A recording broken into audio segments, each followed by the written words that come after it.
We have now Senator Cantwell. Thank you, Mr. Chairman. Thank you and the ranking member for holding this hearing. I want to follow on my colleague from Nevada because I too believe that we need to, as Western states, as we look at new supply coming from many different directions, whether it's renewables like wind and solar or small modular reactors or just what might be coming with geothermal or other types of energy we need to plan. What do you think the best way for us to plan across the various RTOs? What would you suggest that we undertake here as a discussion point? I do want to follow up on just smart grid technology in general, because I also think as a part of the country that has very cheap electricity and see it continuing to build over and over again, there are efficiencies in the system that I think the continued implementation of both transmission capacity, like we just saw with BPA's decision to build, and the technological implementations of things like middle mile, where utilities and telcos are working together, are good things. But what do we need to do to plan across RTOs? What is it that you think needs to happen? Yes, I can take a crack at that first. I think integrating the planning processes a bit more is going to be really valuable and helpful. Today there's a commitment to coordinate, but the planning processes in regions are by and large very separate. And so I think if you truly integrate those processes in each regions to account for interregional planning, that will go a long way insofar as moving needed interregional transmission along. And who do you think takes the lead on that? I think the RTO, ISOs, or the grid planning authorities should do that.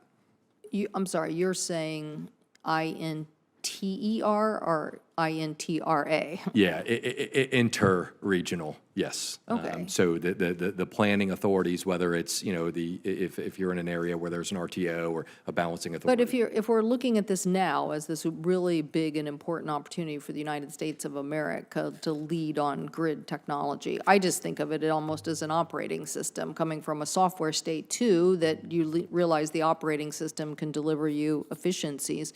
The grid is at this capacity where it can move power around, and we want it to. Recently, with these big heat waves, you could move electricity around, but you need to have that kind of grid built, which means it needs to be built across an entire system.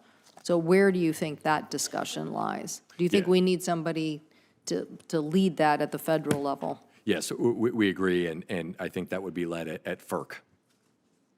Okay.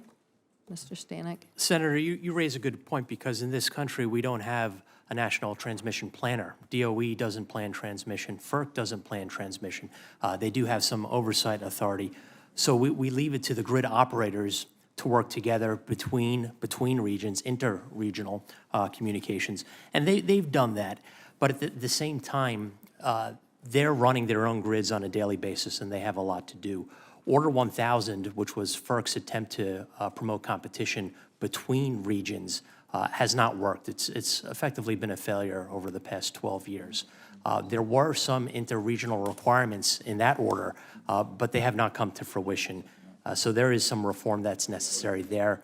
I believe the current FERC commission is looking at that right now, and hopefully they'll promulgate some new rules. But it is of critical importance that the regions work more closely together to transfer resources, to transfer technologies, to ensure reliability as well. Well, let me be clear. I'm not a huge fan of RTOs in the context of, like, yes, we're going to sell more expensive power onto the grid, and whoever is the highest bidder gets to sell their power. I'm not for that, because what we want to do is drive down electricity costs. That's what we really want to do. And again, as a state that's benefited from a great history there, but it seems to me your notion of a national transmission planner, if that's that isn't just at FERC, or maybe it is at FERC, but we need to have both the scope of what that gets us as we think about transmission capacity and also the oversight at FERC. So it seems to me that we're still missing somebody